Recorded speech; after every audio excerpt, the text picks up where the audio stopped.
চলবেই।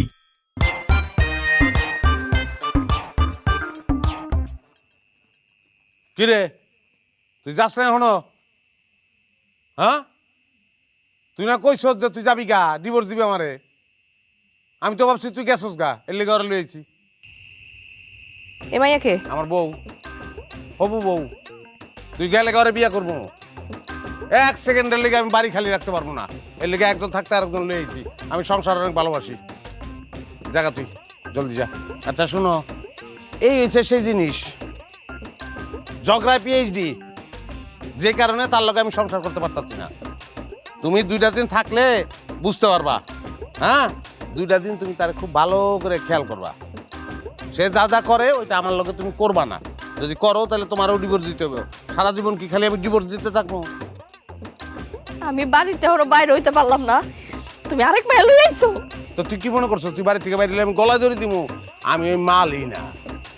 আচ্ছা শোনো, তুই আসস ভালো হয়েছে, আমার একটু উপকার হইব। তুমি এই 2টা দিন তারা ভালো করে খেয়াল করবো, আমি খেয়াল করতে পারবো। ভাই 2টা দিন পরে কিন্তু চলে যাচ্ছি। কি কামটা তুমি করতে পারলা? তুমি খালি আমার উপরে উপরে ঝগড়াটাই দেখছো। আমি যে ভিতরে তোমার এত ভালোবাসি এটা তোমার চোখে পড়ে নাই। আমি আর ঝগড়া করুম না, আমি আর ঝগড়া করুম না। তোমার যা মন চায় তুমি আমার লাগে কইরো, দরকার বলে তুমি আমাকে হাত তুইলে আমি কিছু কমু না। আমার সোনার সংসারটা তুমি নষ্ট করো না। আমি কোনো কাছে যাবো না, আমি তোমার পায়ে ধরে। এগুলি করবি না, পায়ে ধরার কোনো দরকার নেই।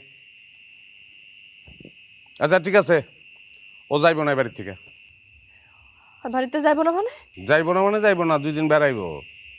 চিনস না ওরে? না তো। ও যখন ছোট আসছিল তখন এই বাড়িতে বেড়াইতে আইছিল, মাম তো ওই ডালিয়া।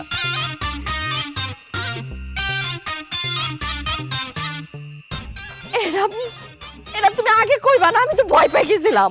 এই ভয়টা তো তোমার চেহারা আমি জীবনে দেখিনি। কোনোদিন তো মুখ দা কও নাই যে তুমি আমার ভালোবাসো, কইতাও না এই ঘটনা না ঘটাইলে। যাওন খাওন দাও, মেহমান আইছে, 3 জনে খাবো এক লগে। আও কেমন আছো? কত বড় হয়ে গেছে দেখ। আমগুলোকে বুঝতে হইলে আবার জন্ম নিতে হইব। পারলে তোরা আয় আমগো বাড়িতে, দেখি কত পারো। আমার স্বামীর সাথে কেউ উল্টাপাল্টা কিছু বললে আমার বউ তার মাথা ফাটায় দিবে, আবার আমার বউর সঙ্গে কেউ উল্টাপাল্টা কিছু করলে আমার স্বামী তার মাথা ফাটায় দেবে। আগে আমরা দুজনের সঙ্গে ঝগড়া করে মাথা ফাটাইতাম, এখন থেকে আমরা 2জন মিলে